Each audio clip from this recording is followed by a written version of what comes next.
Hello? Hey guys, it's John Branch from the New York Times. How's it going up there? Good, John. How high up are you guys right now? We are about 1,200 feet up the wall at our base camp. This has been our home for 9 days now. Tommy, I guess the bottom line question here, why are you doing this? What's the point of all this for you?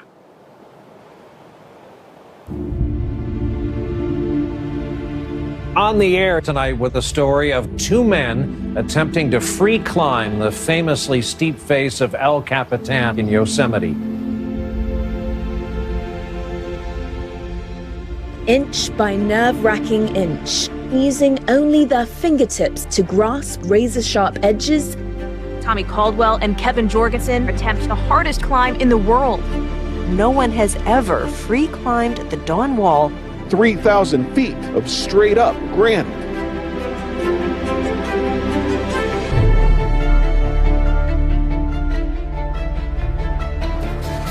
a climb watched by the Guys world. have captured the world's attention. Tommy Caldwell in der Wand des El Capitan. They're trying to make history. Climb long thought impossible. El Capitan's infamous Dawn Wall. Dawn Wall.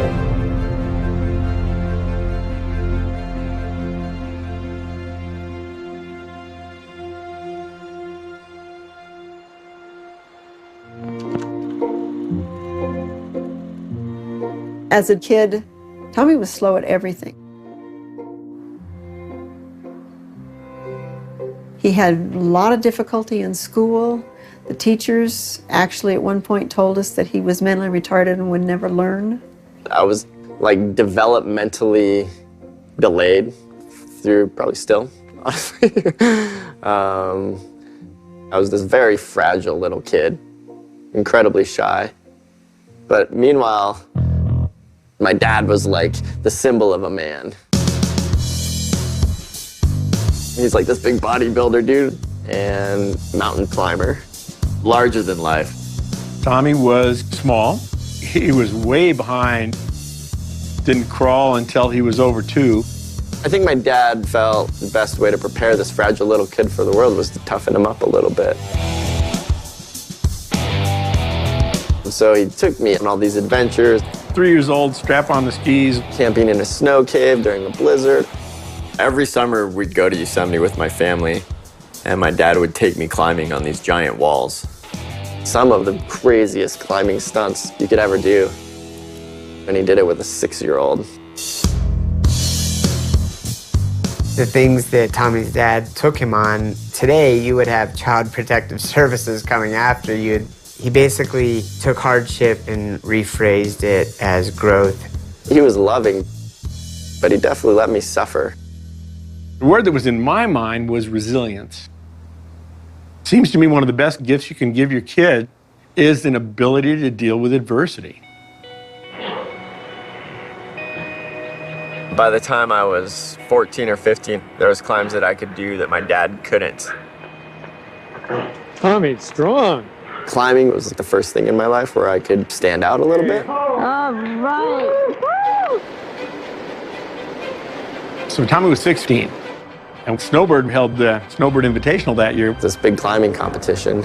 We thought we'd drive over there and watch the comp and get some autographs. Just went there to be fans, really. And the day before the big competition, they had a citizens comp that anybody who shows up can enter. So I entered that, my first competition ever. Well, Tommy won, and I don't know if this is an official policy or just something they dreamt up on the spot, but they asked Tommy if he wanted to enter the World Invitational the next day. Hello, everyone. I'm James Brown, and welcome to Snowbird, Utah for the International Sport Climbing Championship. Expert climbers will test their skills against a man-made 120-foot wall. There were 12 competitors. The icons of climbing. And it was so intimidating. So it's going to be a very challenging field. In fact, Tommy's the only one in there that we haven't heard of before. Nobody had ever heard of me. I was just like this scrawny little kid. I was videoing Tommy as he goes climbing up this thing. Come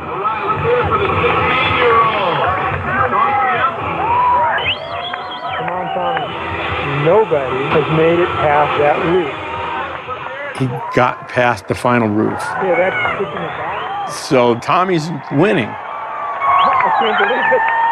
All right, started shaking. Hold the camera. I just dropped the camera. I mean, I completely lost it. Tommy got to the top. The only climber to complete this climb. So all of a sudden, Tommy went from nobody at all to winner of Snowbird. I mean, that was just unbelievable. It changed his whole life. Tommy became known as one of the best young climbers, but he didn't grow up the way most of us do. Through high school, like he didn't have girlfriends, he didn't have a social life. He just went climbing. I was doing a series of competitions, and I met this girl, Beth. She just caught my attention totally. I was like, whoa. Tommy just had like this really big, goofy, endearing grin. We both lived and breathed climbing. Tommy's this climbing savant, and then he meets Beth, you know, the female version of himself. He's head over heels. I just found ways to go wherever she was. Okay. I found out she was going to Yosemite, so I followed her out there. We ended up climbing a big wall together. You know, we were next to each other all the time. 24 hours a day together. Sleeping 1,000 feet off the ground on this portaledge, which is like a hanging cot. You sleep head to toe, like there's just more room that way. So I laid down, and then she laid down like the same way that I was, with her head at the same end, and I was pretty excited by this. I was like, ooh, goodness, this is getting exciting. I just like hadn't been in love before, and I just fell hardcore right off the bat. It just clicked. We had so many dreams of traveling and climbing together. And then we got invited to go on a big adventure trip. An expedition to Kyrgyzstan. Kyrgyzstan is this beautiful mountainous country in Central Asia. We'd seen pictures from friends that had been there, and it looked like a paradise for climbers. I was a photographer working in the outdoor industry, and this amazing opportunity came about for me to shoot an expedition with Beth and Tommy and Jason. We were just 4 young climbers looking for a big adventure in a new and unusual part of the world. We charter a helicopter into the Karasu Valley. Unbelievably beautiful. Just felt like kind of a dream come true. Out in the middle of this adventure with this girl that I was totally in love with. A week and a half into our trip, the 4 of us were sleeping in portaledges 1,000 feet up the wall, and we wake up to gunshots, like these piercing, close gunshots. The bullets hitting the wall right between our portaledges. We're sitting there like, oh my God, we're getting shot at, and you can't run away, you can't do anything. We're just sitting ducks up here. We looked down, and you could see these figures. These guys waving at us to come down. We rappelled down to the ground. We're encountered by 4 guys, heavily armed. They took us to our base camp. All of our tents were cut open, a lot of our food was splayed around the meadow. They had us start hiding our camp. And so suddenly it kind of hits us. We're hostages right now.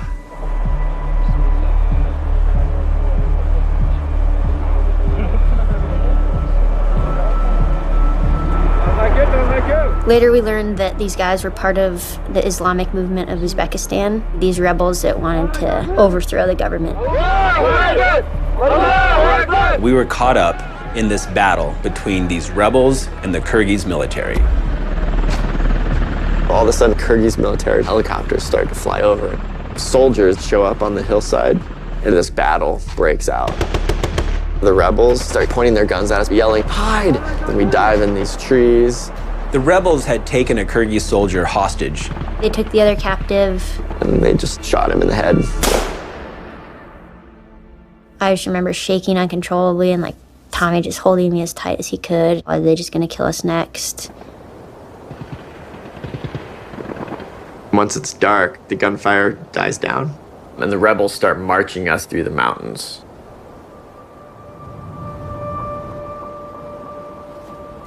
And it's 4 rebels, the 4 of us. It's really cold. We're at 11,000 feet in elevation. We don't have warm clothes. We don't have any food. We had no idea where we were going. We would hike through the night, And then during the day, they would hide us. They hid us in the craziest spots. Burying us in holes in the ground so that we wouldn't be seen by the military. This went on for 6 days. Day 2 or 3, hunger really started to set in.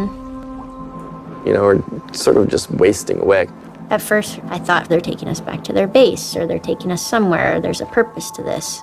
Finally, we realized they were leading us in a giant circle. Like, these guys clearly don't have a plan. Jason and John started to scheme about how we could get away. I mean, things were getting super desperate. They were ready to take matters into their own hands. At one point, 2 of our captors left. We never saw them again. We found out later that they got killed. On our 6th night of captivity, the 2 captors that were remaining with us decided that one of them would go in one direction to try and get some food, and then we would head off with the other one.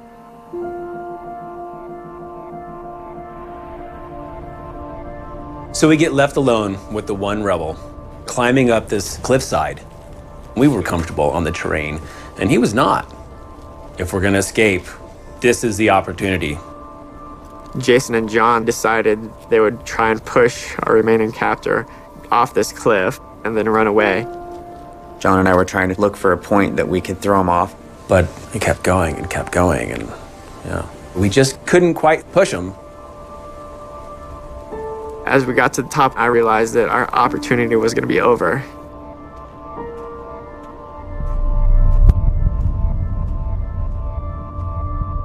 And I decided that this was what I had to do. I had to go, and I needed to push this guy off this cliff in order to save our lives. And Tommy came over to me at this point and he said, you know, do you think I should do this? I was thinking, yes, no, so I just didn't say anything. I took that as that she would be okay with it. So I just ran up behind him and I put one hand on his back and grabbed his gun strap, and my other hand went on his chest, and I just gave a push to send him flying off this cliff.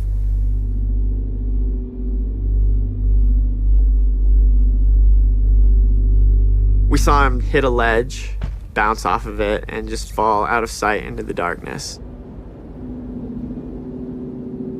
Tommy completely broke down. He had his head in his arms and he was crying. I couldn't believe what I had just done. I just killed somebody. The whole world came crashing down on me all at once. You know, we were all trying to reassure him and say that, you know, you're not a bad person. You just saved our lives. They really tried to comfort me, but there was a sense of urgency that we better get going because we didn't know if the other captor was going to show up. We knew from hiking in earlier where there was a military outpost that we could try and run to. So even on almost no food for 6 days, adrenaline kicked in. And so we ran for 4 hours through the darkness down this valley.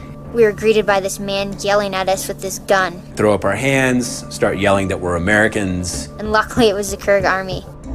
This huge wave of relief came over us. I mean, this horrible situation that we had been in was over. They gave us food, water, military fatigues, and then we got helicoptered out from there.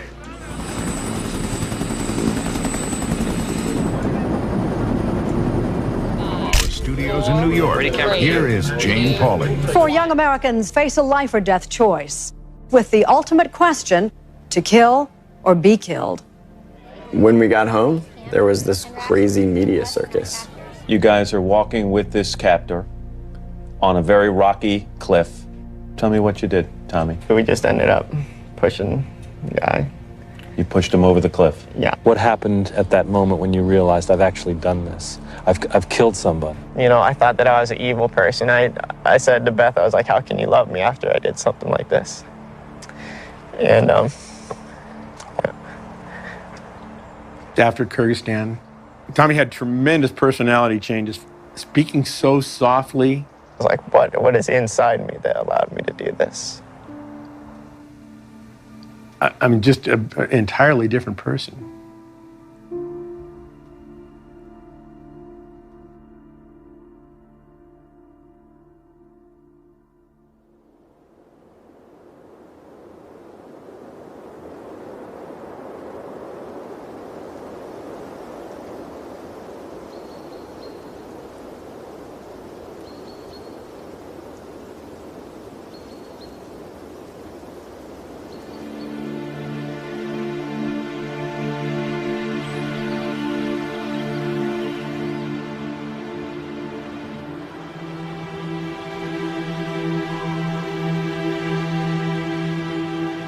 Yosemite is known as the Mecca of world rock climbing. And the crown jewel of this Mecca is El Capitan. It's just this iconic 3,000-foot high monolith.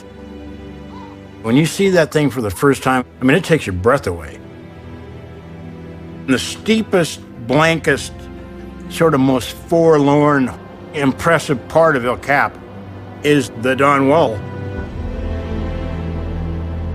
People have done a handful of free climbs up El Cap to the right and to the left.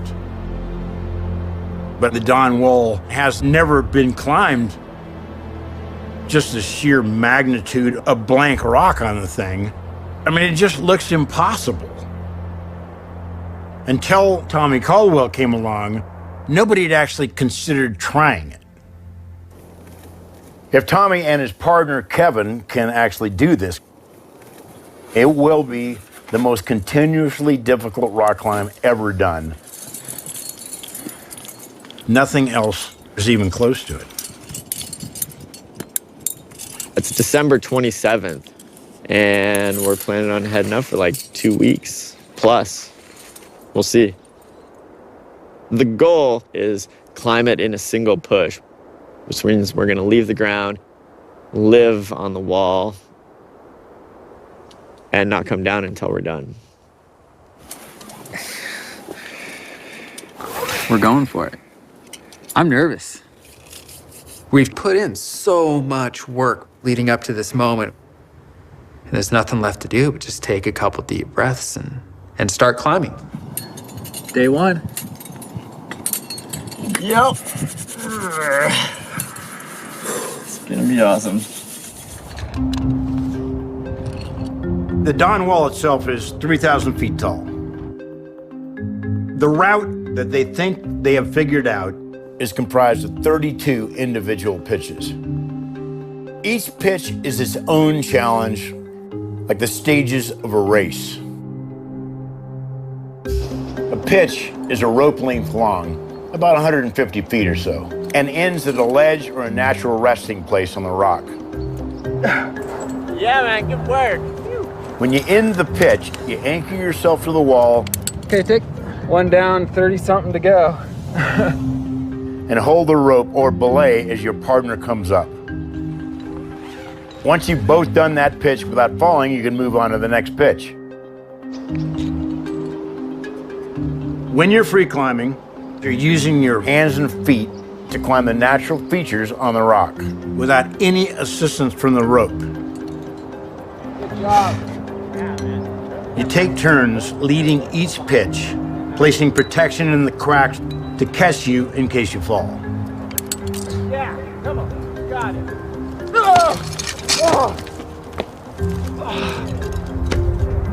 If you fall, you just go back down to the beginning of that pitch, and then the other guy tries it. They have a certain number of pitches they're trying to get through each day to stay on track to finish this climb. The first few pitches are relatively easy. But as you get higher on the wall gets steeper, the holes get smaller, and the climbing gets way more difficult.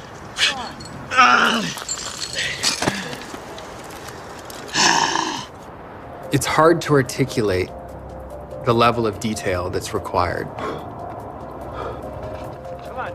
You can't make any mistake in where you grab the hold and how you place your toe.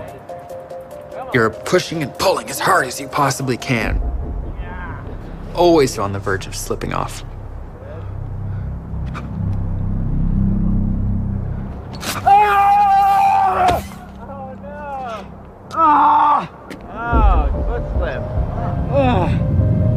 We climb all day into the night, trying the same pitch until we both do it.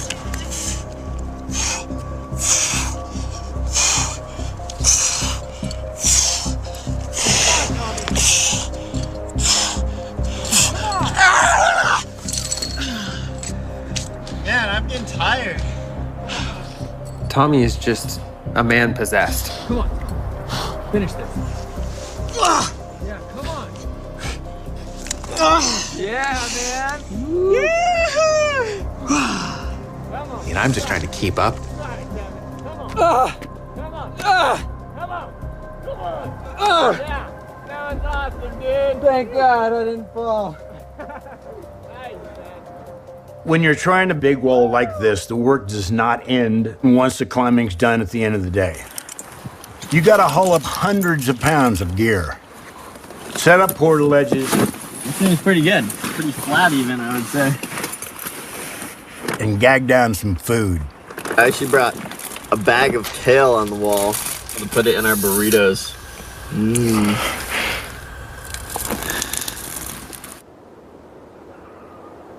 This is like the hardest thing you could ever do in your fingers, climbing this route. Just grabbing razor blades. I tape up any wounds with Neosporin for healing, and then I wake up probably twice in the night and reapply. Getting pretty obsessed. Put it on my lips. Then you gotta hope you can get a little sleep. The next day is gonna be more of the same, but harder, and it's gonna go on day after day. 2 weeks, 3 weeks, nobody knows.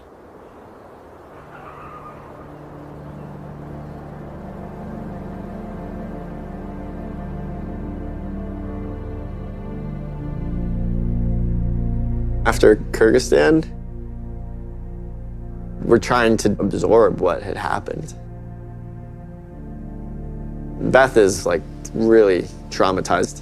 I started to have nightmares and couldn't sleep, and I did not want to be separated from Tommy at that point. Beth and I are like bonded at the hip, like I'm sort of her rock. We go to church a few times. We haven't been to church in like 10 years. We're just like searching. We're like, what does this mean? We go to a therapist. It's like nobody knows how to deal with this situation. I think my way of dealing with it was to just get back on that horse and go climb again. This has always been my safe place, my way to deal with life. I didn't know what to think about Kyrgyzstan. Part of me was feeling kind of empowered. I was like, when the shit really hit the fan, I was able to like do what needed to be done to get us out of there. Tommy jumped right back into climbing, and slowly we got back into our groove. We're both professional rock climbers, doing these really cool climbs all over the place. He started, setting these lofty goals. Trying to climb harder and harder routes.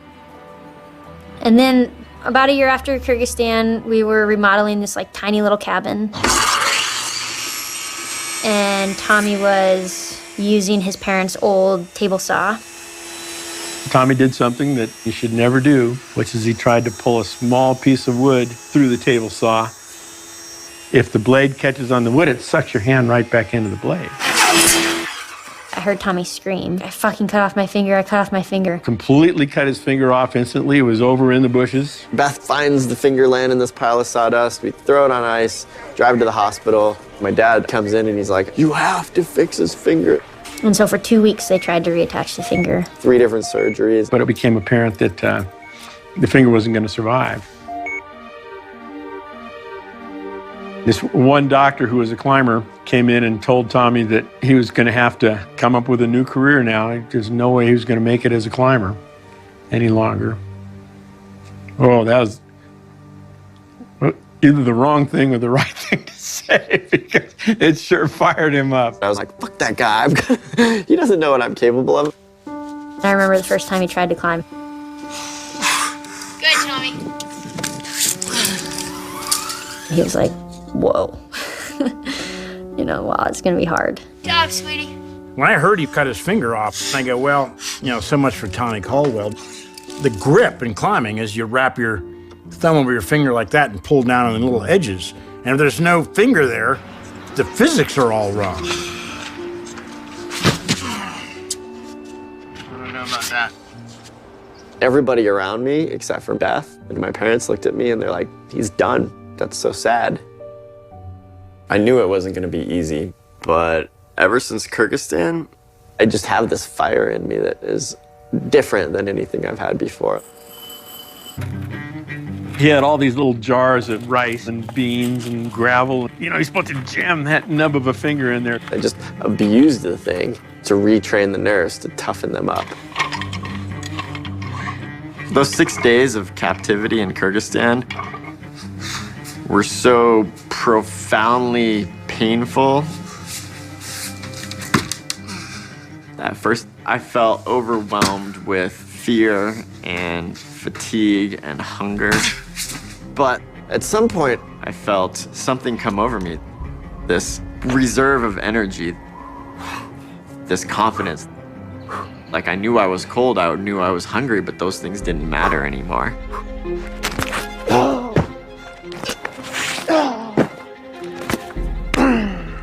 I think we all have this idea of where our limits lie. If you're hurting really bad, you get to a point where you're like, I can't endure anymore. And it takes something to force you past that. In Kyrgyzstan, I realized that my preconceived limits were totally off base. That we are capable of so much more than we really could ever imagine.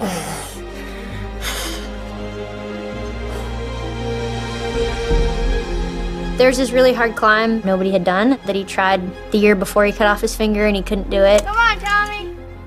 A year later, he came back without the finger and he did it. He cuts off his finger. Oh, no big deal. I'll just get better after that. I have no idea how that's possible. That's when Tommy took his game to the biggest stage on earth, which is El Cap. At that time, there were only a few free climbs that went up El Cap. Some of the hardest big wall climbs ever done. Just to climb one of these routes would have been a monumental achievement for the best climbers in the world. And then Tommy walks into the valley, missing a finger, and just started knocking them down one after the other. Over the next 5 years, he went on a rampage. I did basically all the existing routes on El Cap. Salve Wall, The Zodiac, El Corazon, Golden Gate. the Nose. Then he starts speed climbing these routes, linking one into the other. 2 El Cap routes in a day. 6,000 feet of climbing. I mean, that was unheard of. You did it! And then I started looking for new routes. Tommy started looking between the lines for his own first ascents. It added that element of the unknown. This what if, like maybe that could be climbed. I think Tommy became hypnotized, trying to figure out where is the ultimate limit. Oh, shit. I did the first ascent of the Muir Wall. The West Buttress. Dihedral Wall. Magic Mushroom. Anybody that does a first ascent on El Capitan has their place in history forever. Tommy did 5 of them. Anything he could dream up, he did it. And everyone in the climbing world is just like, what the hell? He's Mr. El Cap. The best big wall climber ever. And Beth was with him all the time, climbing all of these routes together. We just poured our hearts into climbing and supporting each other on these goals. That was quite a team. They were known as the first couple of climbing. It was one word, Beth and Tommy. We get married. We ended up buying property like 20 minutes from El Capitan and building a house there. We're just gonna live in Yosemite and raise our kids there and keep climbing. I was good friends with them both, and we were next door neighbors. They seemed so happy. I'm like, wow, this life that I never even saw coming in the first place is starting to just magically appear. Things are going seemingly really well, at least from my mind. But I'm noticing over time, little cracks started to form.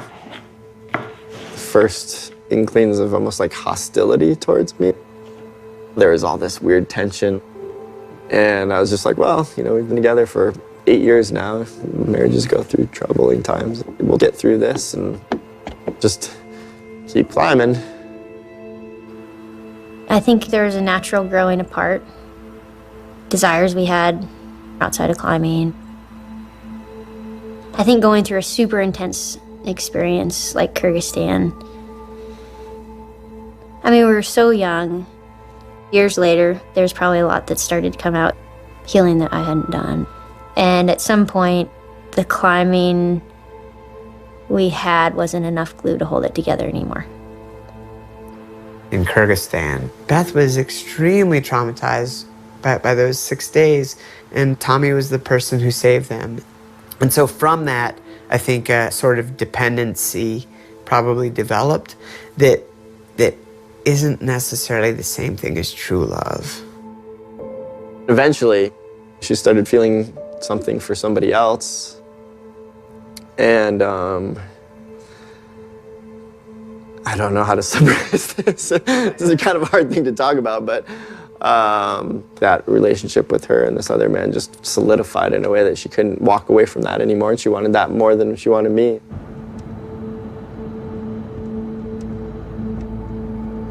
Once the divorce fully happened, I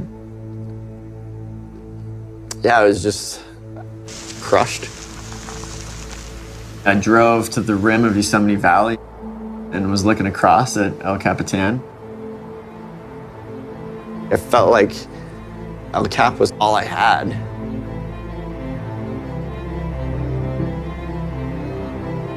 Early in the morning, there's this one panel of the wall that illuminates first.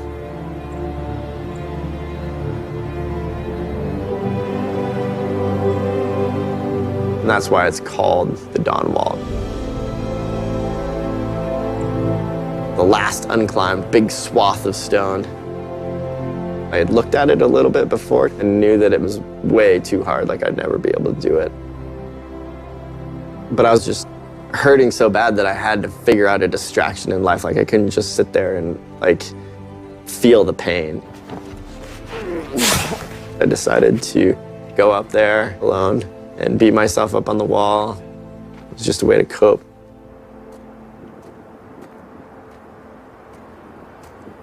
I walked around the back to the top of El Cap. I started rappelling down from above, and I put in a camp so I could stay up there.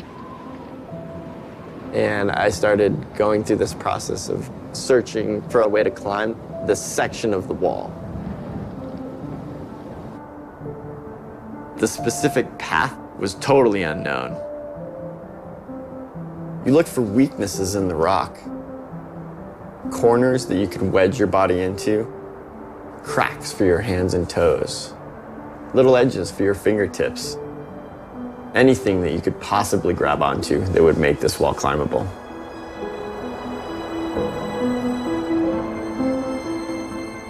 At first it was just hanging on the rope, analyzing the surface of the rock to see if there was holds.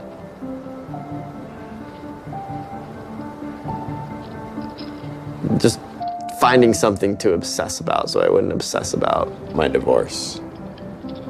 I think it's probably important that it was like an impossible level of rock climbing. When you absorb yourself in some magnificent challenge, there's no space to be thinking about anything else. You know, if you're heartbroken, just throw yourself at an impossible wall.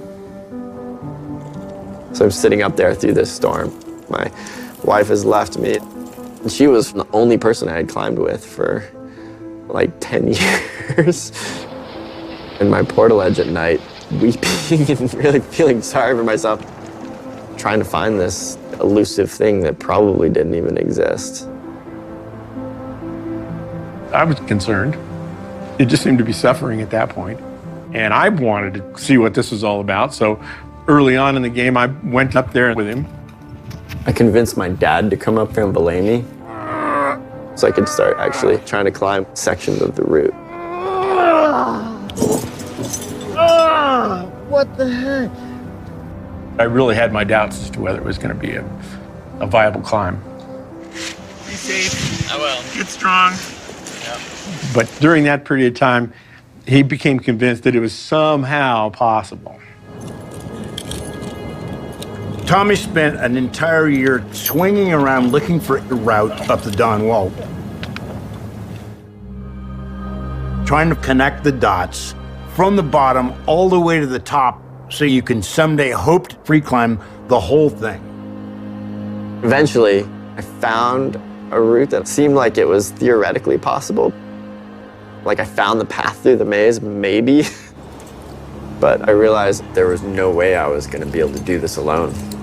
It's just a monumental project.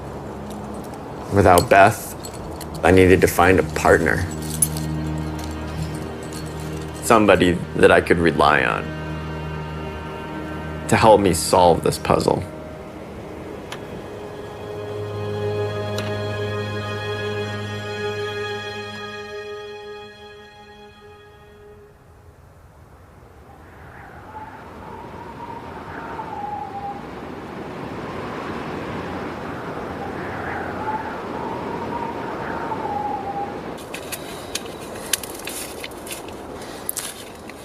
Maybe I should wake Kevin up with some coffee. Stretching. That's a good idea. I felt a little rugged when I first woke up. How are you feeling? Still stuffy and sore throat. Yeah. Kind of achy. I think I got whatever you got.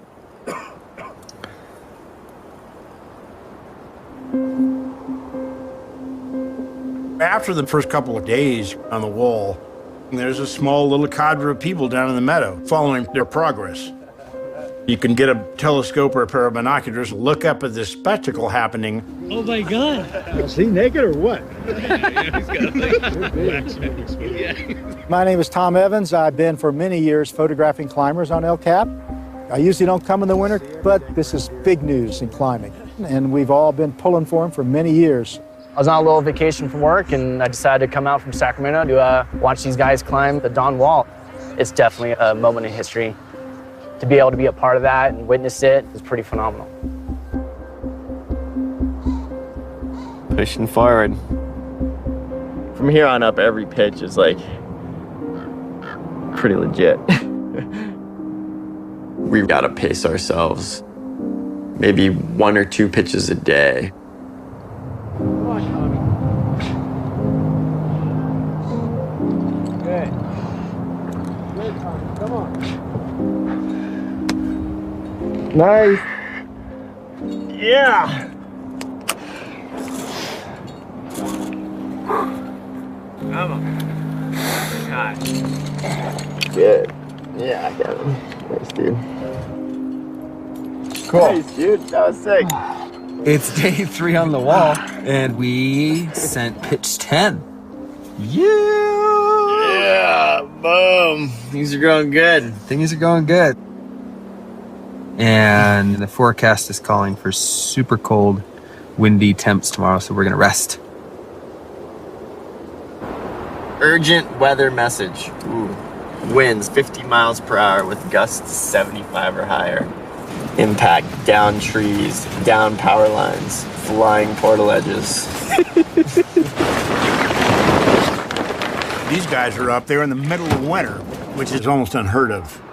But they need it to be as cold as possible so they can stick to the tiny holds. There's nobody else on the wall. Last night, the temperature dropped 30 degrees. To be up there under these conditions, it's horrendous. I don't know how they do it.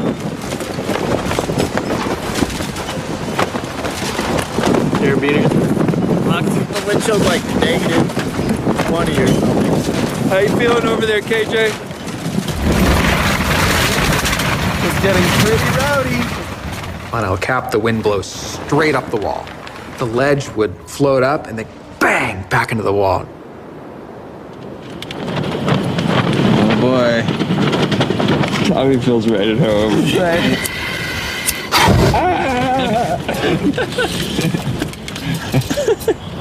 I don't know what's wrong with me, but I love this shit.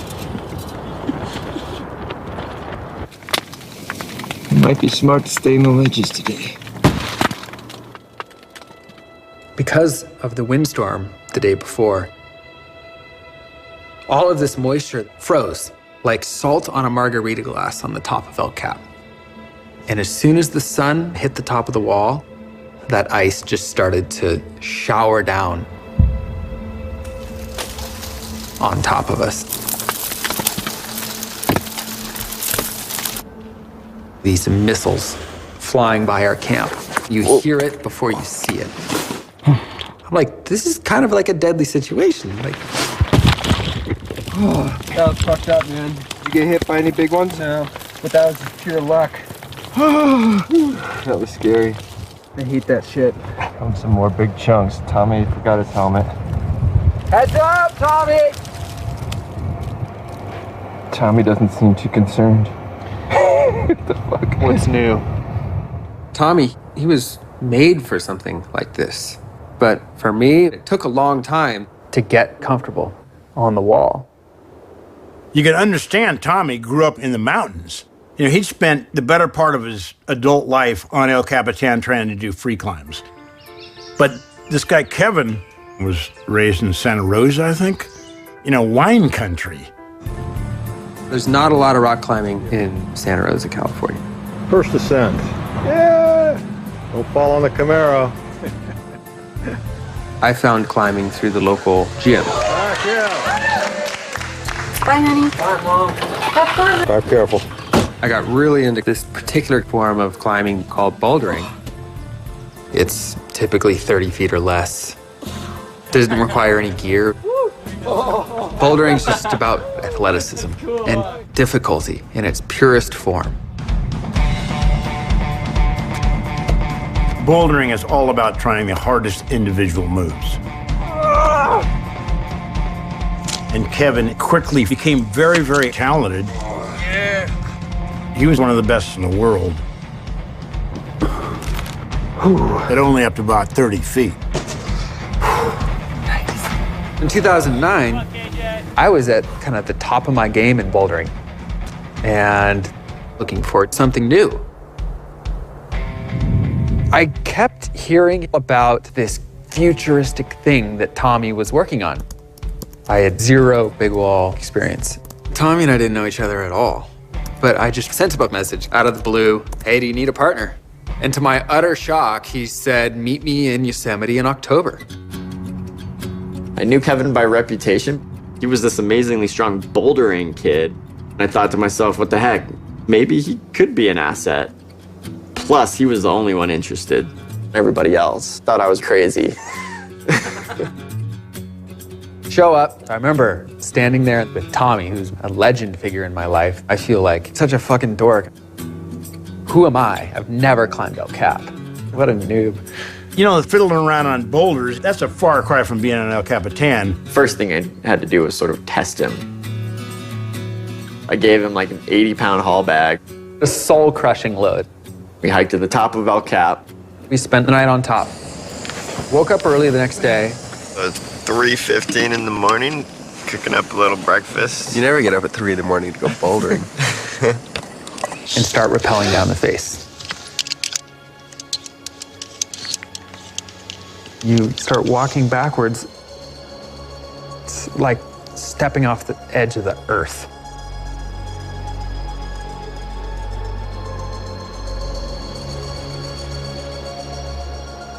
You instantly have 3,000 feet of exposure under your butt.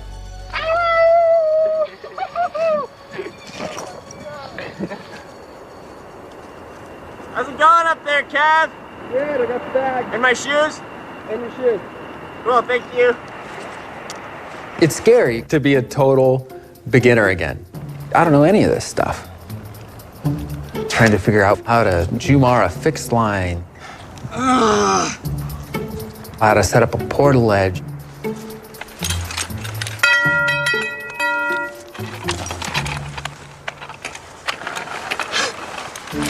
Sorry, Kevin. I'll just hold this corner in. It's cool. How to take a dump on the side of the wall. Gotta get every moment. Well, close up. Yeah. At this point, I have no idea what I'm getting into. No idea that it's about to consume 6 years of my life.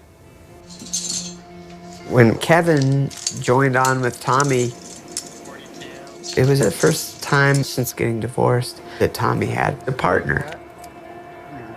There's 2 bolts and then an old bolt. I didn't know what we were up against, but I was going on faith that this is Tommy's world. He's got the clear vision of what this could be, and I'm just gonna trust that. The basic strategy early on was not to climb the route from the bottom. It was to identify the hardest sections and focus on those first. There were all these question marks. Come on, Tommy. Okay, take there. Well, I got the pistol with my right hand instead of my left. Working it out. Constantly working it out. Early on, most of it was figuring out what didn't work.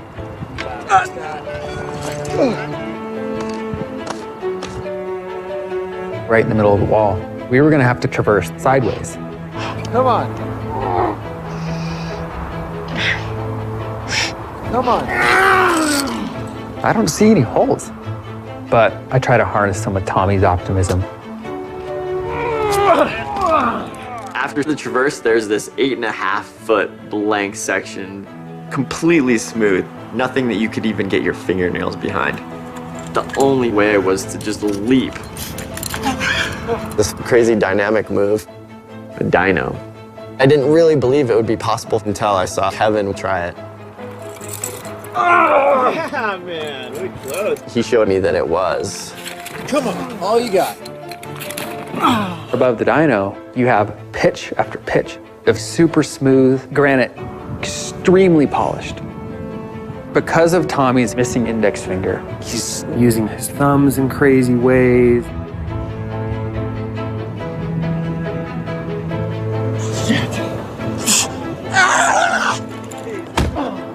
Holy crap, that is hard. 13D, 13D, 13C, 14A. To understand the difficulty of this route, you have to understand climbing grades.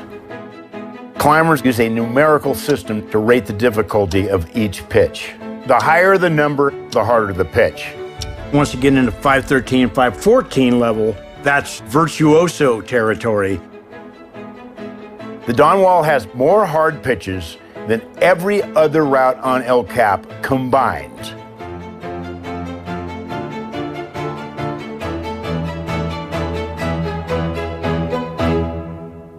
I always thought it was futile. In terms of doing the whole thing,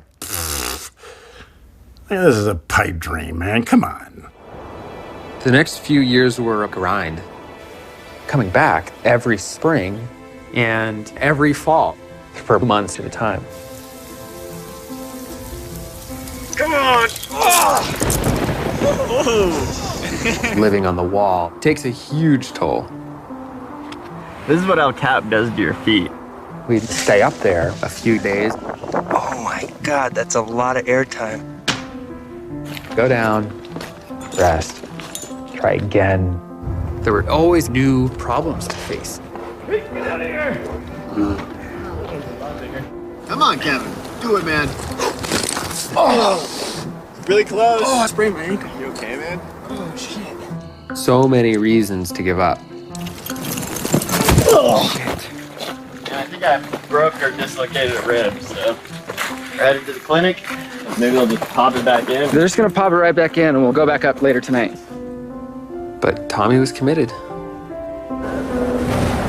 Come on, Kevin, come on! There were times I thought he was totally crazy. Come on!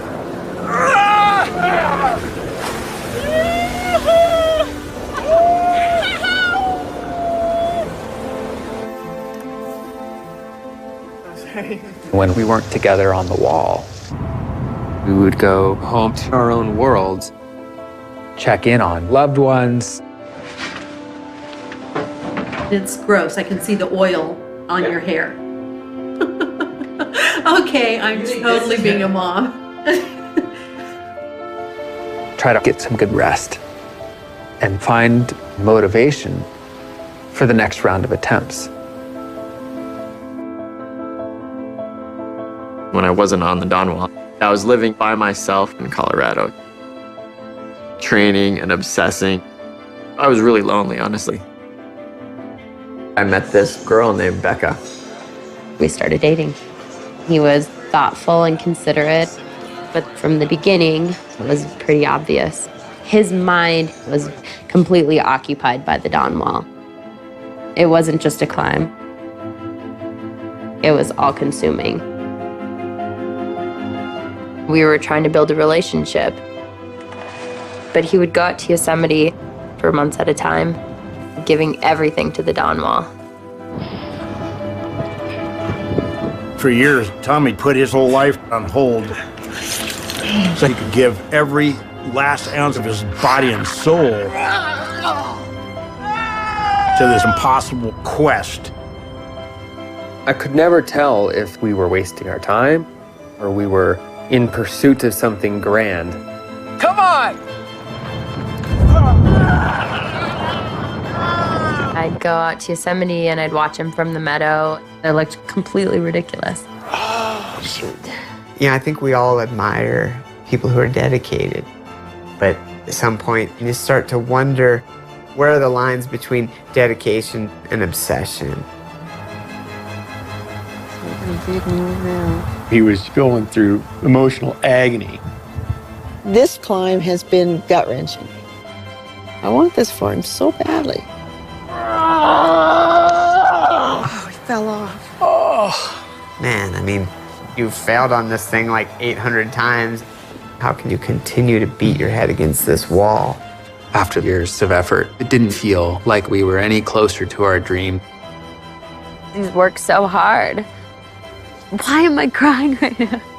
This project, This makes me wonder if he bit off more than he could chew. Oh, it's so good to have you down. After all this failure, I started to wonder if maybe this climb really was impossible. Maybe I wasn't good enough.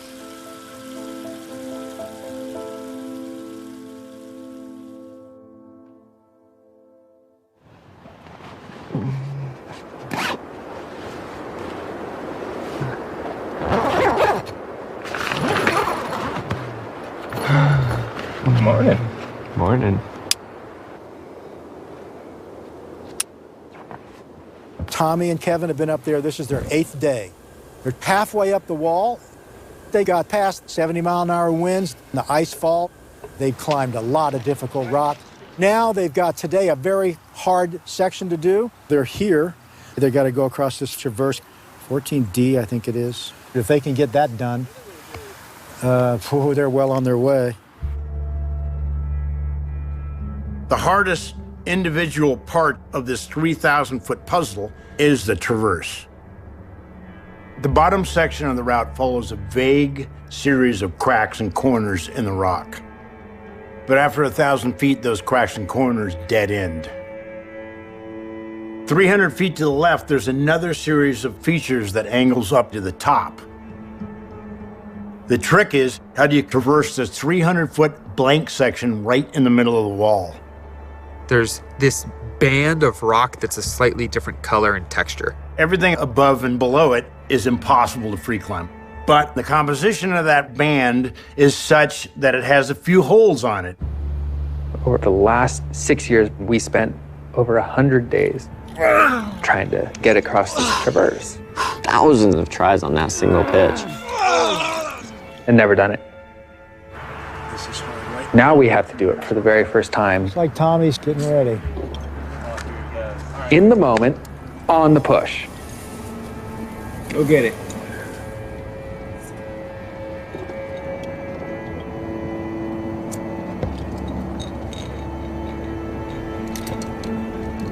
It's really unnerving. You're just waiting to slip off at any moment.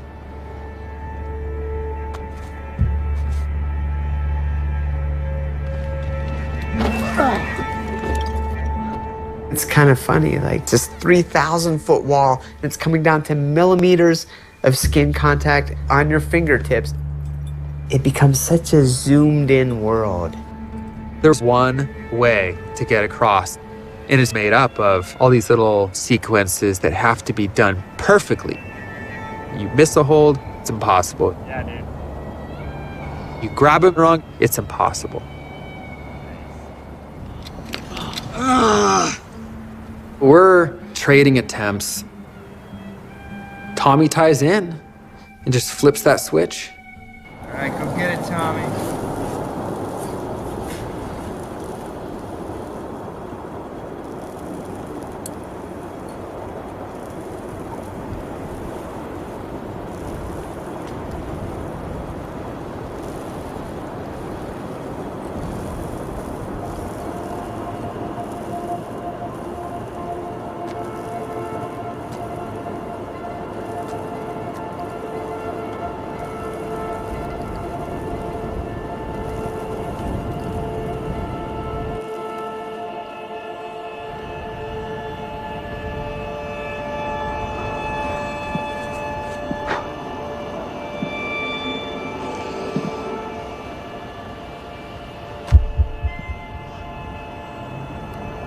grab these sharp holds, like razor blades.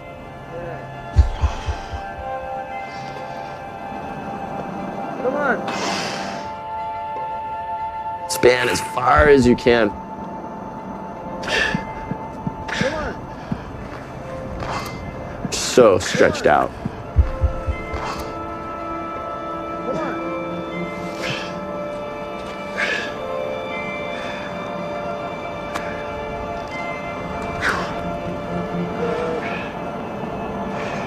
I suddenly felt this confidence.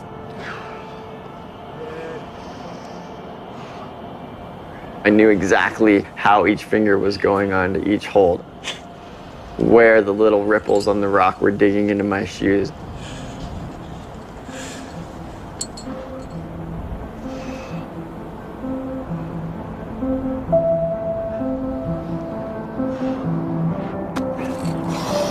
After years of working on that pitch, it just came together in this amazing, magical way. Come on. Come on.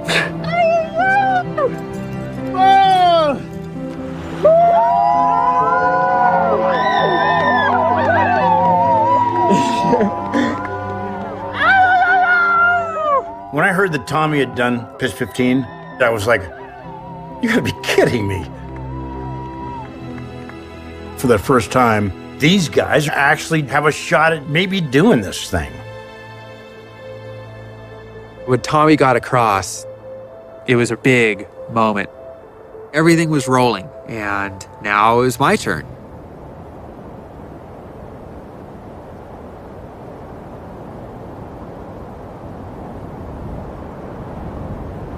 Over the years, we realized sometimes the best conditions are at night. It's colder, it's drier, so there's better friction on the rock.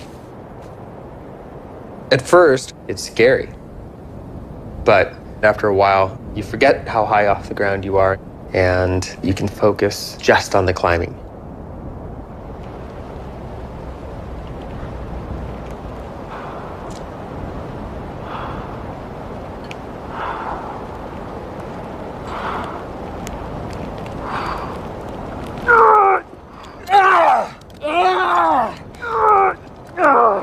Tried it a few times. I wasn't that close. We rappelled back to our camp below the traverse. I was stoked for Tommy, a little stressed for myself. So Tommy's made it through the traverse. He still has to get past the dyno and the long run to Wino Tower.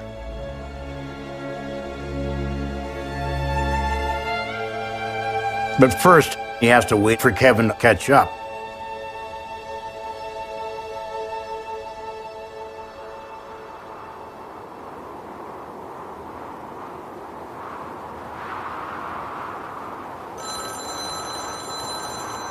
Hello? Hey guys, it's John Branch from the New York Times. How's it going up there? Good, John. Tommy, I know that you made it through 15 last night. It's very exciting, so I appreciate you guys taking a few minutes to talk. We're always looking for stories that are a little bit out of the mainstream sports realm. Every time we start a hard pitch, I knew about the Don Wall and Tommy Caldwell's quest. And when I heard that Tommy did pitch 15, I thought if it was ever going to happen, this might be the time. We recognized this was not only probably the best climbing story of the year, but maybe of our generation. We talked about kind of follow-up stories, Quickly typed up a story, and the next day it ran in the paper. It was on the front page of the New York Times, and it just exploded. It was the most viewed email story at nytimes.com. Tons of comments, lots of questions. People care about this. When John Branch, the Pulitzer Prize-winning journalist, got a hold of it, it just sort of got its own momentum, and it just got bigger and bigger from there. There was follow-up stories and a flood of media requests from every major news outlet in the world. Picture this. Our next guests talked to us as they were suspended high up in midair. we're sitting in a portaledge, which is basically a hanging cot with a aluminum frame. That's professional climber Tommy Caldwell, 10 days into what's considered one of the world's most daunting climbing challenges. This is crazy. Best of luck. Great, thank you so much. Guess we hang up. I don't really know. They don't tell us what to do when it's over. Oh my God. They're gonna climb all the way up that damn mountain. How many days does it take? All of a sudden, there are like crowds of people congregating in the valley. Let's turn now to this incredible and historic feat by two American climbers. Perched on a cliff above Yosemite. The famously steep face of El Capitan. The whole media thing was very strange for me. The climb of the century. It's just been extraordinary. A real cliffhanger. Did I just say that? They're just saying these ludicrous things. Two American hikers, daredevils, Thrill seekers, adrenaline junkies. scaling the cliff known as El Capitan. That's not even El Cap. Inching up without any climbing tools. I'm wearing pretty much the same gear that the guys up in Yosemite are wearing. I like the second picture, so we'll have her here. The Dawn Wall was always this personal journey. This was a bad idea. And obviously this turned into something very different from that. So don't understand how they could possibly do that. I hope they make it, but I swear I don't understand it. It's the challenge. Yeah, the challenge of it. No thanks. Suddenly the whole world was watching this climb. Which wasn't the best timing for me personally. Because I still had to do pitch 15. At this point, they've established a base camp a couple hundred feet below the traverse. So when Kevin's ready to climb, they go up the fixed ropes to the start of pitch 15. Tommy sets up his belay, and Kevin tries to get across this thing. Here, it's actually a big moment on the climb. Drove all the way out here to the edges to see this. It was important to get through pitch 15 and catch up to Tommy's high point as soon as possible.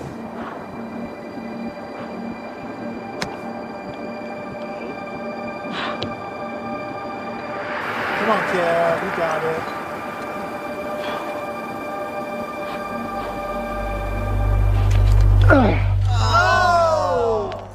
Every fall, you go back to the start of the pitch, rest for at least an hour, try again.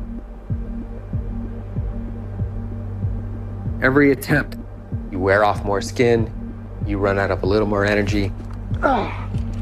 Everything was going smoothly until Jorgensen couldn't grasp pitch 15. Stopped by the sheer difficulty of the As climb. the razor-sharp handhold tore the skin off his fingertips. So everyone's tuning in the middle of guys living on the side of the wall, Well, history is on hold right now in Yosemite National Park. and one of them stuck. Kevin Jorgensen is stuck. That was close, dude. I know. It's like you just started falling apart a little bit there. That's a pretty fascinating drama. Unfolding in real time, literally in front of our eyes. People who I'm sure had no idea what a pitch was. We're now sitting there going, pitch 15, come on, Kevin, you can do it. You'll get it, dude. That was really close. I spent a few days not climbing, just belaying Kevin over and over again on pitch 15.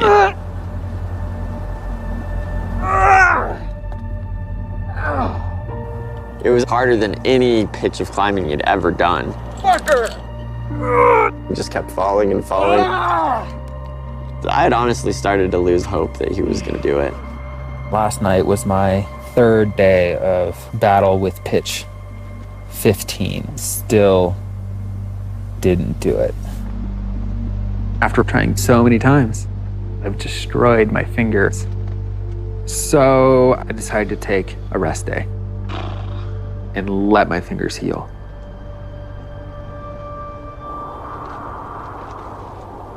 Meanwhile, Tommy hasn't climbed for days, and he has to be thinking, I can't stay up here indefinitely waiting for Kevin. I mean, there's very few people in the world that have ever even spent that much time on a wall. Living on the wall just wears you down. It's just harsh up there. You can't even walk.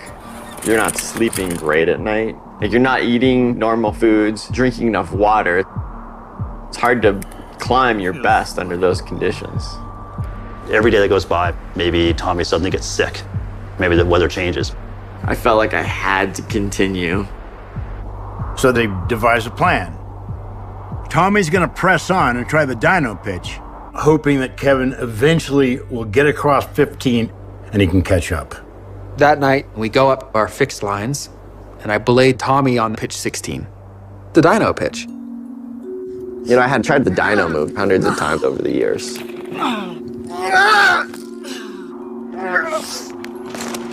Never done it. I rebuilt it on the shed at my home so I could just practice this one stupid move. Just before we went for our final push, I was completely frustrated staring at these photos of the wall. I started to notice cracks and edges that go down and around. So I came up with this idea to do the most ridiculous pitch of climbing. His idea was to just climb in a giant circle around the dyno. I was like, really? So to get around about 8 feet. Yeah, I climbed like 200. Tommy's currently working out the world's hardest down climb. We do hard moves going straight up, hard moves going sideways. I should add a down climb. That way we just get the full package. Down climbing, it's so unnatural. Falling. It's like running backwards. Come on. That felt horrible.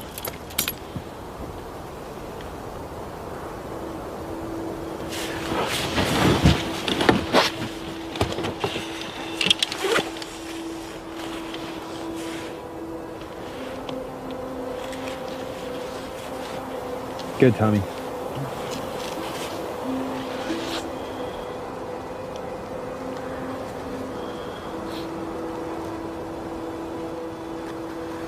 Come on, focus.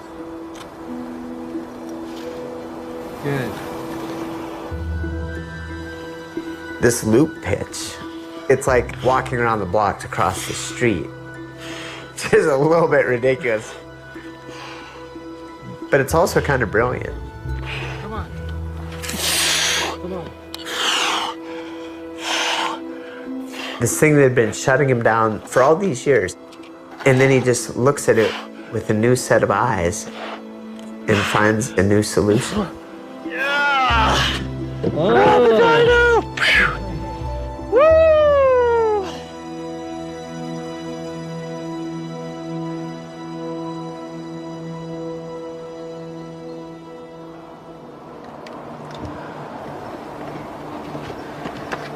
How is the skin, dude? It's not healing very quickly, which is frustrating. While Kevin's waiting for his fingers to heal, Tommy continues pushing the route higher and higher.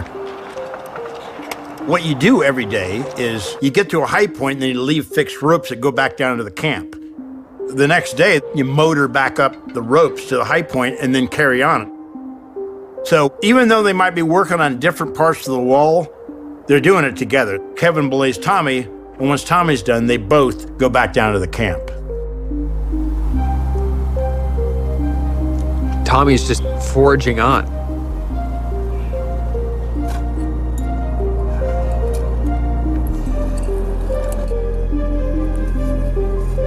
Every pitch gets him further away from where I'm stuck.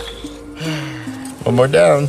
There's so much distance between our high points that I'm not going to be able to close that gap in a reasonable amount of time unless I do this. Every time I would look over in his portaledge, he would just be following news updates, staring at his fingertips, Not a bad split. mumbling to himself. Trying to convince myself that these actually look good. Tommy, do you have the ibuprofen? Oh, yeah. After 2 days resting, I felt resolved. This was the day it had to happen. It's still pretty warm out, and so I'm gonna wait a few more hours for the temperatures to drop even more to give myself every bit of friction you can. You ready? Ready as I'm ever gonna be.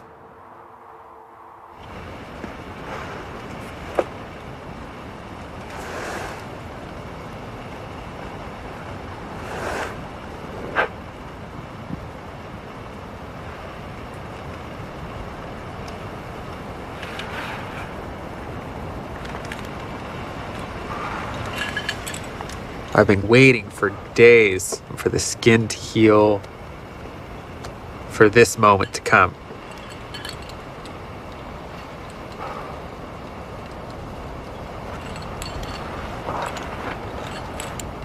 There's a nice cold breeze blowing up the wall.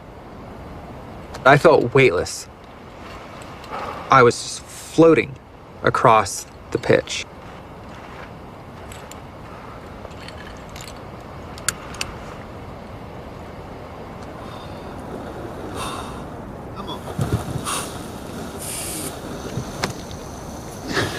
Hold it together.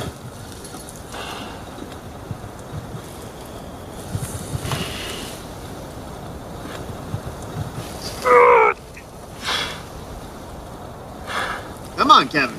Do it, man. You got it. Come on. You got it. Come on. Find it. Good. Come on.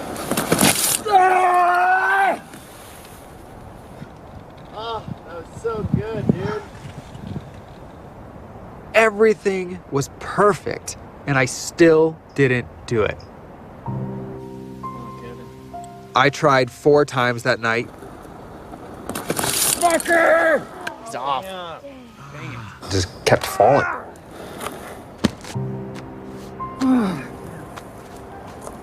Shit. Tonight didn't go so well. It was a battle and I didn't win. It was pretty clear that that was it. Like, you had your chance. You weren't good enough. Yeah, it's pretty fucked. Now you're the guy that almost climbed the Dawn Wall. So how much did you enjoy that process? Because that's all you get.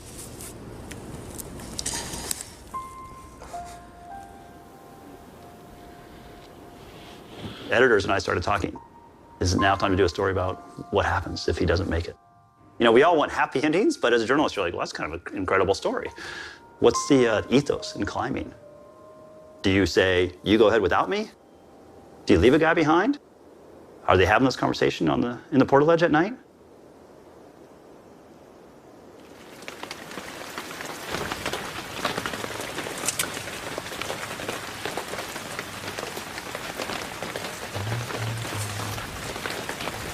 It'd be nice to check the radar.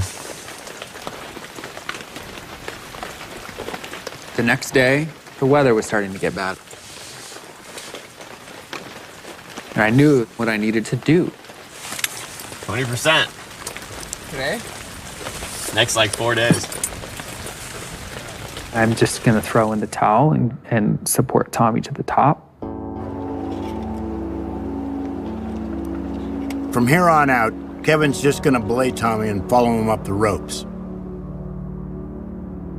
So they go up to Tommy's high point, where he starts up the last hard pitches of the long run to Wino Tower.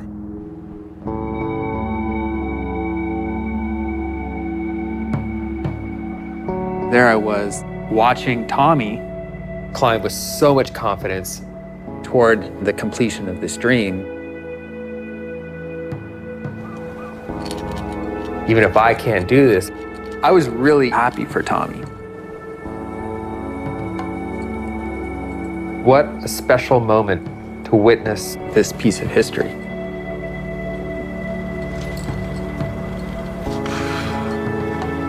And I was there to help Tommy realize this vision.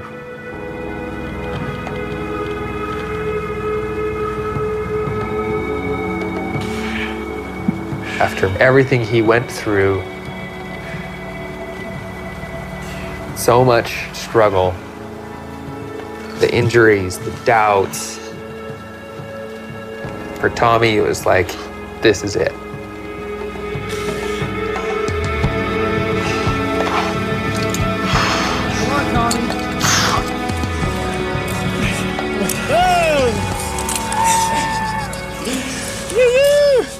Feels good. I'm down in the meadow watching Tommy trying to get to Wino Tower, which is the next big feature above them. It's this mythical landmark about 2/3 of the way up El Capitan. This 3-foot pedestal, 2,000 feet up the wall. The first horizontal ledge where you can stand up, sit down, lie down on the entire route. And it signifies the end of the hardest climbing. One more hard pitch to get to Wino Tower. It's crazy. For years, I envisioned this moment of getting to Wino Tower. So I'm freaking out inside. Tommy, come on. Climbing really tense and kind of like shaking nervous. Keep breathing, dude.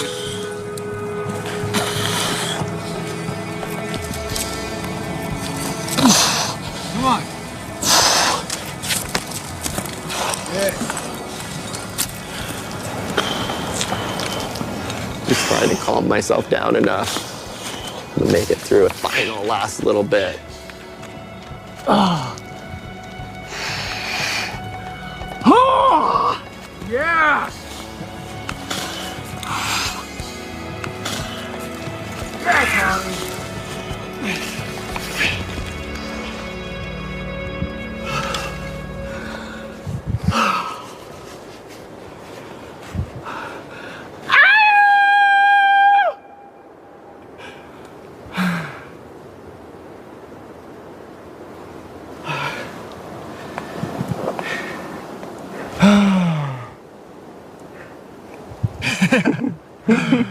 Oh, I feel a little shaky. I think I might pass out.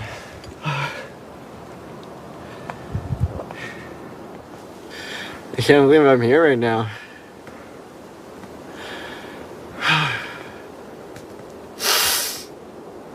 I know it's not over yet, but that's like big. I'm at Wino Tower.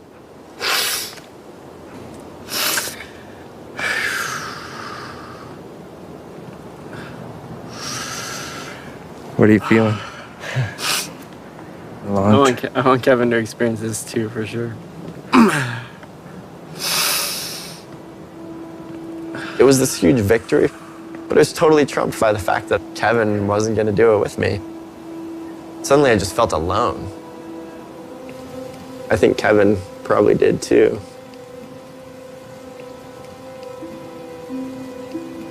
What a crazy experience this has been. Kind of crashed down on me that going to the top without Kevin was going to be devastating. Just gotta get KJ up here now. So I decided in that moment, we were going to get to the top together. What do you do? Everything I can to help him. Yeah. Gotta go into full-on support mode. That night, we both go back down to the camp. We were cooking dinner. It was real quiet. And I knew it was this emotional moment for Tommy. But he's not very good at verbalizing. I want to do this thing with you, and I would love for, you know, it's like, I don't know, it's cool, but.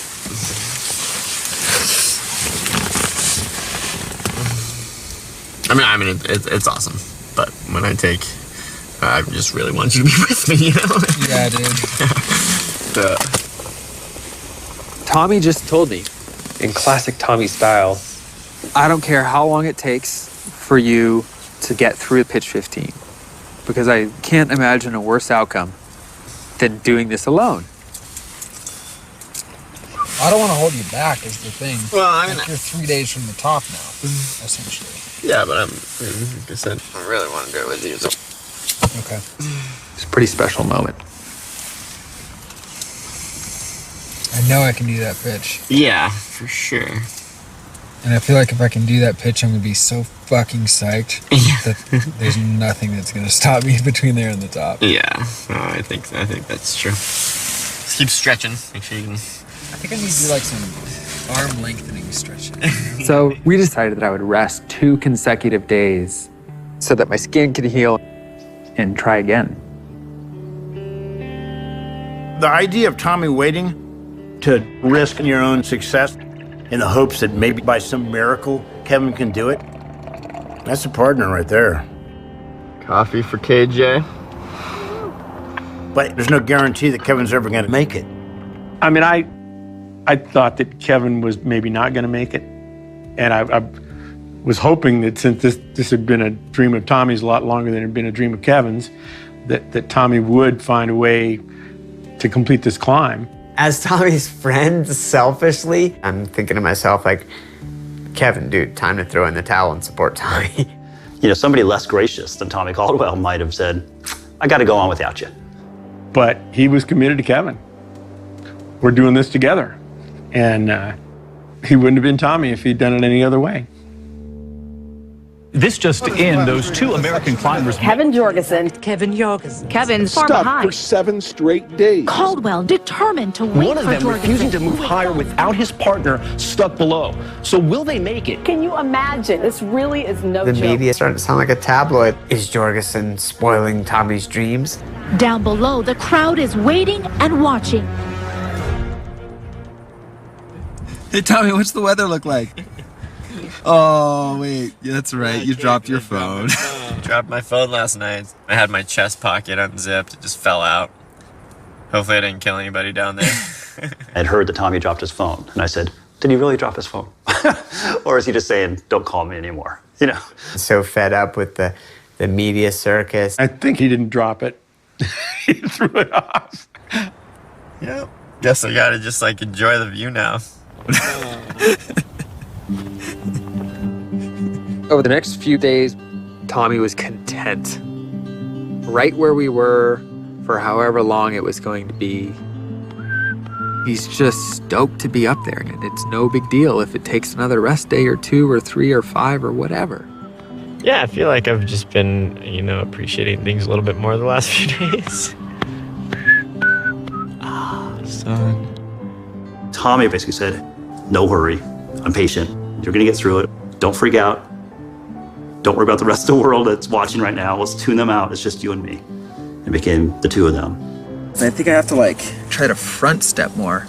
Because when it comes time to step on that middle foot, I can't front step it or instep it because this foot's in the way. A couple of your falls last time were just because you couldn't find that right foot. So even if it's a little bit harder, it's maybe better. Tommy's attitude helped take a little bit of the pressure off.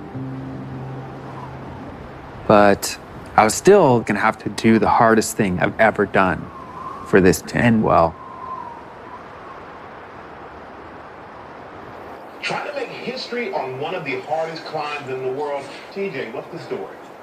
Here's a story, and I'm only about 30 feet up, and I've called my mama twice. All right, can you imagine? I'm on what's called a portal ledge that's secured to this wall. Now, these two climbers are using one of these secured to a flat surface. All right, they're having to sleep on one of these things for weeks, possibly trying to make it impossible climbing. Me, I have holes here I can use to try to climb the wall. Scaling the jagged cliff known as El Capitan. Who is that, Fitz? 3,000 feet. The guy is going to be the first to free climb it. Fitz and I have been home waiting for our moment to get on a plane and get out here. And it's finally come. We're here. Hey Fitz, do you see way up high on El Cap? Yeah, can you see Daddy? After failing for so many years, there was times when I definitely felt like giving up. But it was actually Becca who helped me to keep going. Seeing him in his element, I saw this focus and this purpose. I just really respected him, and we fell in love. Becca became my biggest supporter. We got married, and then we got pregnant shortly after. Hi. We had a little boy named Fitz. Hi, Fitz. The first day that I had this little baby in my arms, I was overcome with emotion. I thought, how am I going to be a good example to Fitz? How great it is to be a Caldwell boy. Tommy always viewed his dad as a superhero, and he wanted to be a superhero for Fitz. I wanted Fitz to look at me with that same sort of awe.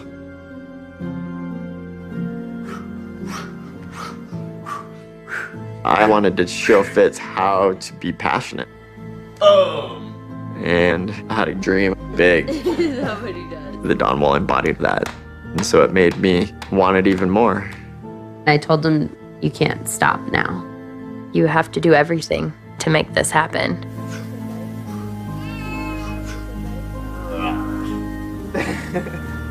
One, 2, 3, 4, 5.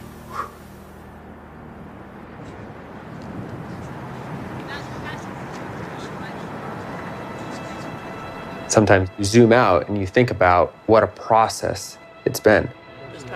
This wild 6-year journey with Tommy. Did Kevin start already? And now, here we are. At the moment of truth. We've just been mesmerized. It's hard to put into words something so big. He's not going to give up.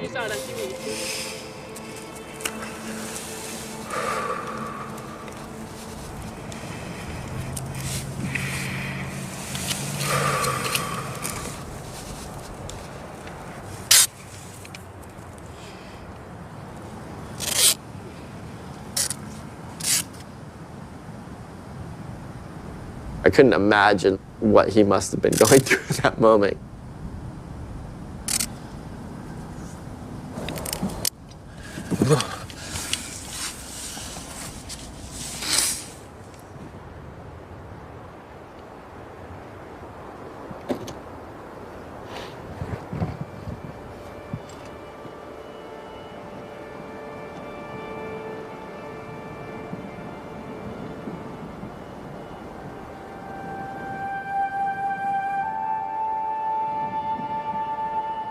I don't remember the first 50 feet of that pitch.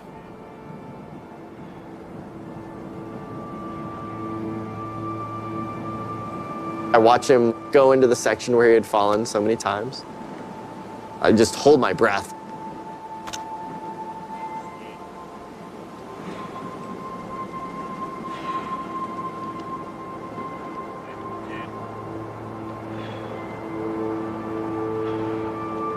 You pull as hard as you can. Move your feet.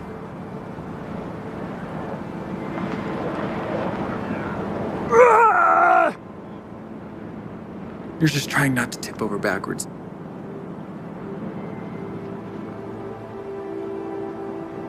Put the heel on it. Slide the hand up. Take the heel off. Drop the right hand in. Heel back on. Left hand down.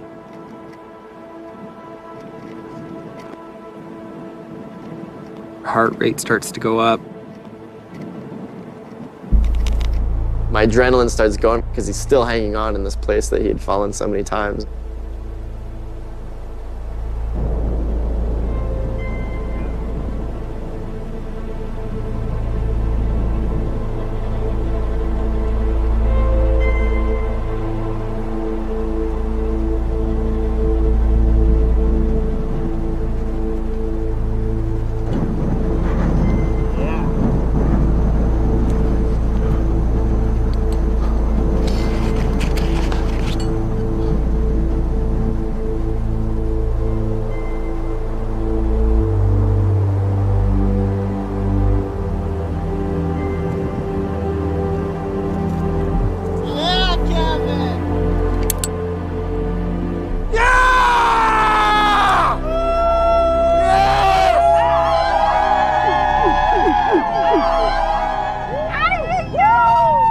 Watching him do it, I was just awestruck. I was like, I can't believe that just happened. He did it. Freaking guy actually did this thing, right? You're like, what? After 7 days, Jorgensen got past the most finally did make it. Kevin Jorgensen conquered pitch 15.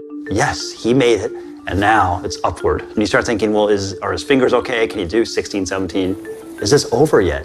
I had just finished the hardest pitch of my life, and I couldn't even celebrate. I just need to catch up. The next pitch has this big dyno that's so hard that Tommy can't do it. He's got to climb around it. There's no way in hell that I'm going to try Tommy's crazy loop pitch. So that same night, I start trying the 8.5-foot dyno.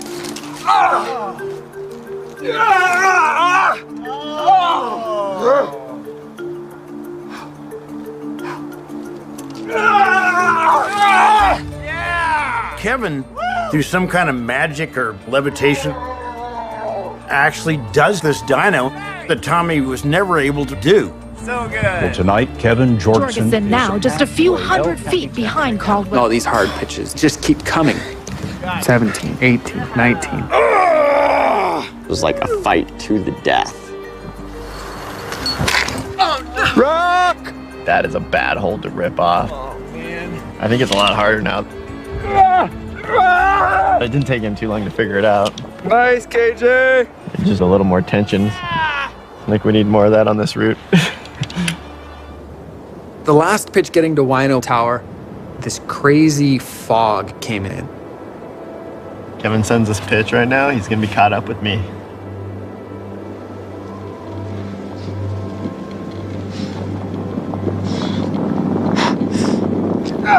Yes! Nice one, Kevin. I just remember seeing Tommy at the anchor and having such a huge wash of gratefulness. I can't believe we're here. So good, man.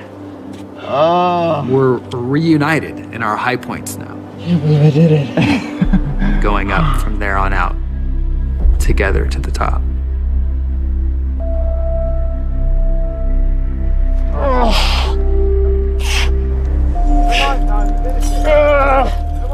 I was sitting on 5 days rest while I caught up. I'm pretty sure he's gonna pull me up the wall today. I'm here for it. It's just a matter of grinding and out. So we get up and we stay 300 feet from the top.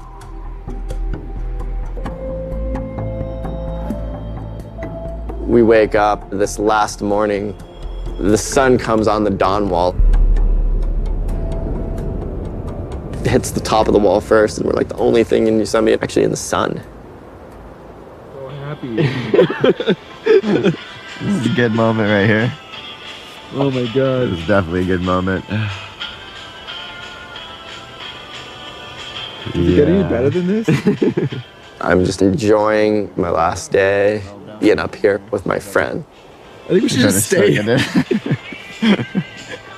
Just cancel the whole thing. We're gonna camp here for another day. Living on a wall where everything is so simple for 19 days. We were gonna miss that experience. Good morning to our viewers. It's been an exciting 24 hours here in Yosemite. Tommy Caldwell and Kevin Jorgensen. It's been 19 days on the wall. There were 15 TV trucks, reporters from all over. There was a webcam. Millions of people were actually watching this live. It became like a moon landing or something. A lot of their friends and family had come out. A number of people hiked up El Cap to back way, and you could sort of watch these guys go up. The final pitches, and they're cheering them on. It's gonna be awesome. Seeing Tommy do the Dawn Wall, I was super happy for him. Just knowing how much was emotionally wrapped up in the route for him, I was really, proud of him. Actually seeing he was going to complete this climb, it was just,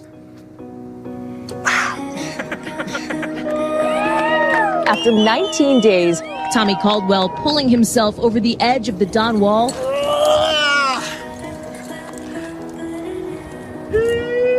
Followed minutes later by climbing partner Kevin Jorgensen.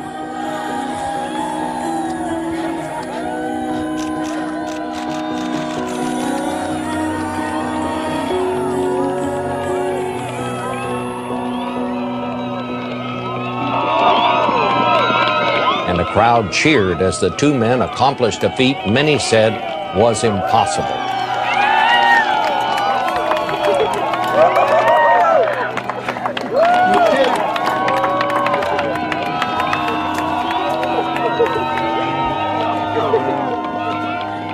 There aren't a lot of moments that kind of choke me up in sports anymore. I've been doing this too long. I'll never forget that scene of them, rejoicing.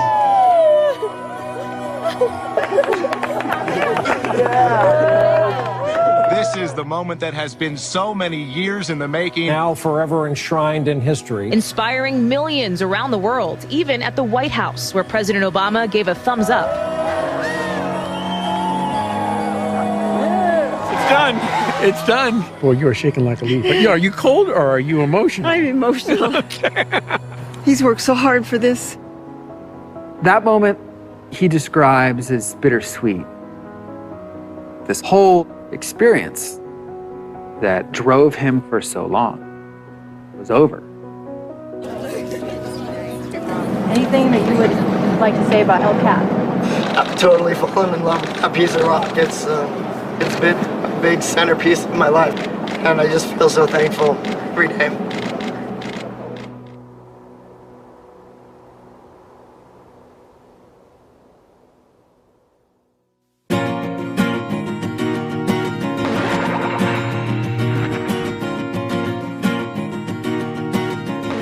Tommy and Kevin join us now on SportsCenter. I know Tommy's lost his voice a little bit. It drove me every day for 7 years.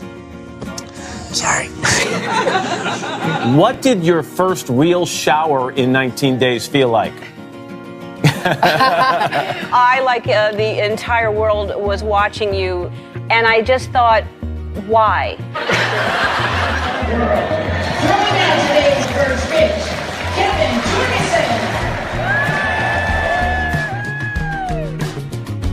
Tommy Caldwell's new autobiography, The Push. You were captured by militants in Kyrgyzstan. Turns out the militant actually survived the fall. The rebel was put on trial and found guilty of terrorism, murder, and kidnapping.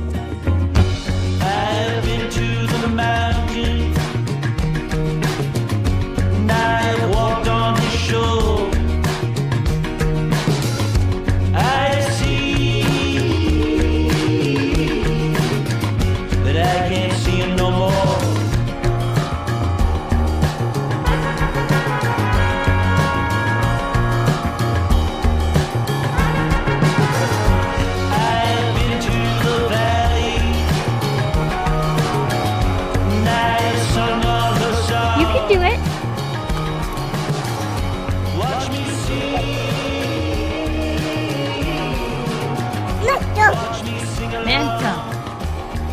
Mantle, come on, try hard. Remember, work hard and focus. You can do it. You're working really hard. Focus. Oh, come on, Fitz, you got it. You can do it. Come on, buddy. Come on. Remember, push up. Strong. Yeah. Don't forget to breathe. Come on. Yeah. Try hard. Try hard. Come on, Fitz. You got it. Yeah. Way to focus in. Good perseverance. Woo. Nice mantle, buddy. High five.